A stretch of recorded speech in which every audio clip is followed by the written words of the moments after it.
Pemirsa apa kabar? Saya Lili Suryati akan membawakan Warta Berita PTS tanggal 1 Januari. Upacara pengibaran bendera tahun baru 2025 di Istana Kepresidenan bertema Made in Taiwan, Made for the Future. Ini merupakan kali pertama Lai Ching-te hadir sebagai presiden. Perwakilan dari berbagai industri diundang untuk menyanyikan lagu kebangsaan. Menghadiri upacara pengibaran bendera tahun baru di depan Istana Kepresidenan pertama sejak menjabat, Presiden Lai Ching-te dan Wakil Presiden Hsiao Bi-khim menyanyikan lagu kebangsaan bersama masyarakat untuk menyambut tahun baru.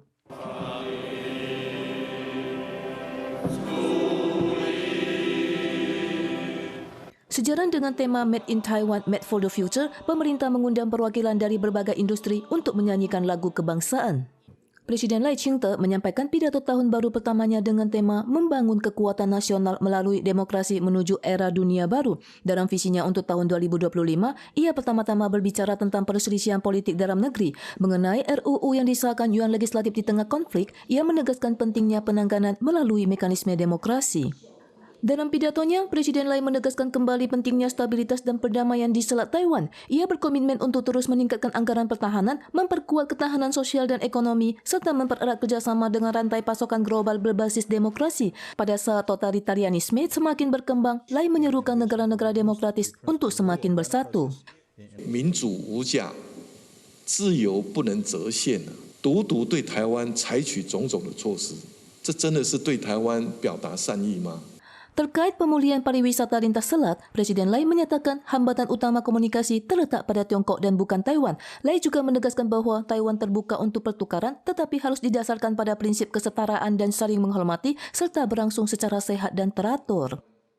Di hari pertama tahun baru, banyak warga bangun pagi untuk menyambut Fajar dan mendatangi tempat wisata penjamputan Fajar yang terkenal seperti Taman Lompan di Genting Pintong, Xixingtan di Hualien, dan Taimali di Taitung. Sayangnya, lapisan awan terlalu tebal. Fajar pertama tidak dapat disaksikan di semua tempat ini.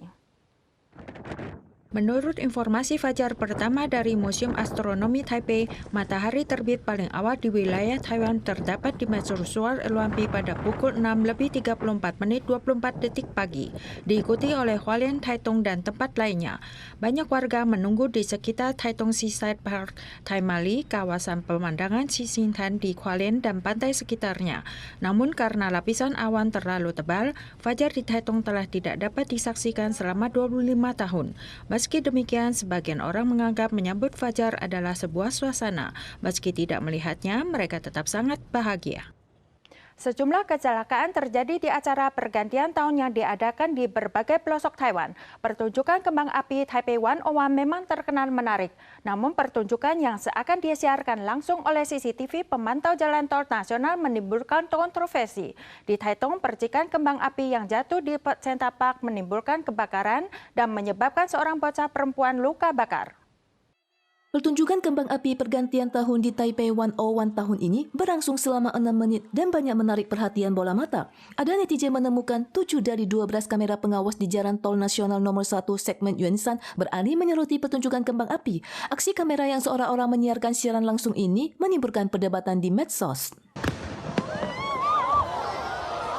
Kembang api meresap ke udara, meredak memercikan api dan jatuh ke tanah. Warga yang panik berlarian sambil menutup kepala. Kecelakaan ini terjadi pada acara malam tahun baru yang diadakan oleh pemerintah kota Taichung di sekitar taman pusat. Seorang bocah perempuan mengalami luka bakar dan area kosong di dekat taman juga terbakar. Wali kota Lu Xiaoye menyatakan pemerintah akan menanggung biaya medis dan akan menuntut pertanggungjawaban. Malam tahun baru di Genting juga tidak tenang. Ada warga yang melepaskan kembang api yang percikannya mengenai pejalan kaki. Ada juga yang melepaskan kembang api di depan gerai yang memicu perkelahian. Polisi mengerahkan tim anti huru-hara ke lokasi dan 4 orang telah diserahkan ke Kejaksaan Pintong atas dugaan tindak pidana penyerangan dan perusakan. 函请接获报案后，立即启动快打部队到场，将在场犯嫌全部带返侦办。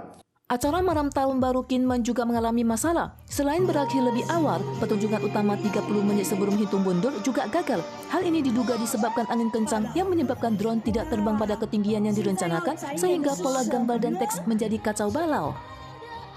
Banyak kebijakan baru yang diterapkan mulai tahun baru, seperti UMR telah dinaikkan 9 kali berturut-turut menjadi $28.590, serta perluasan vaksin, influenza, dan layanan deteksi dini kanker yang didanai pemerintah.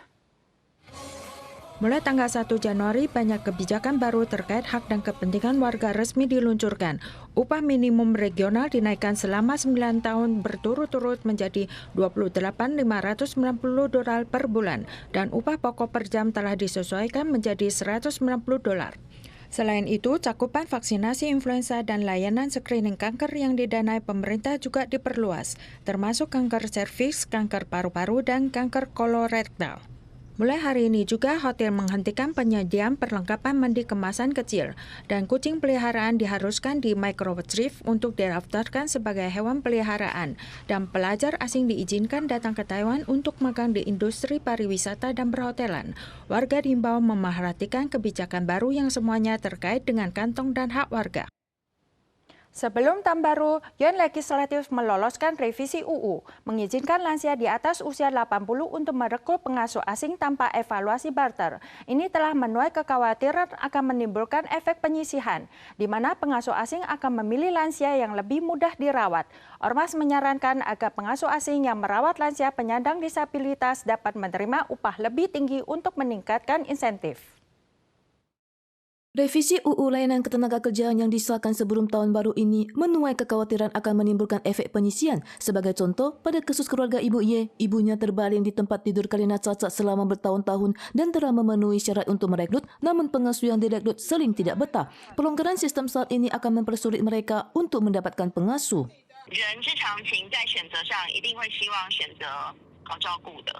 很多的外籍看护一定会动摇，重度的失能家庭产生很大的冲击。 THFC berasumsi bahawa menggunakan usia sebagai standar mungkin merupakan bentuk diskriminasi usia. Kebijakan baru mungkin memicu perebutan tenaga kerja antara 230,000 keluarga yang merekrut pengasuh asing. Ada juga organisasi yang mengusulkan untuk merumuskan skema pengupahan yang berbeza sehingga pengasuh migran yang merawat penyandang disabilitas dapat menerima gaji yang lebih tinggi sebagai bentuk solusi. Doktor menyampaikan lansia dengan demensia tahap awal dan menengah cenderung mengalami perubahan emosi yang besar dan bahkan menunjukkan perilaku agresif. Selain dukungan keluarga, juga sangat membutuhkan dukungan pengasuh agar ada waktu istirahat bagi kedua pihak. Oleh kerana itu, menyerukan pembentukan sistem prioritas agar lansia yang paling membutuhkan mendapatkan perawatan yang memadai. Para pemirsa sekalian, sekian wadah berita dari PTS. Kita soal lagi di lain kesempatan. Sampai jumpa.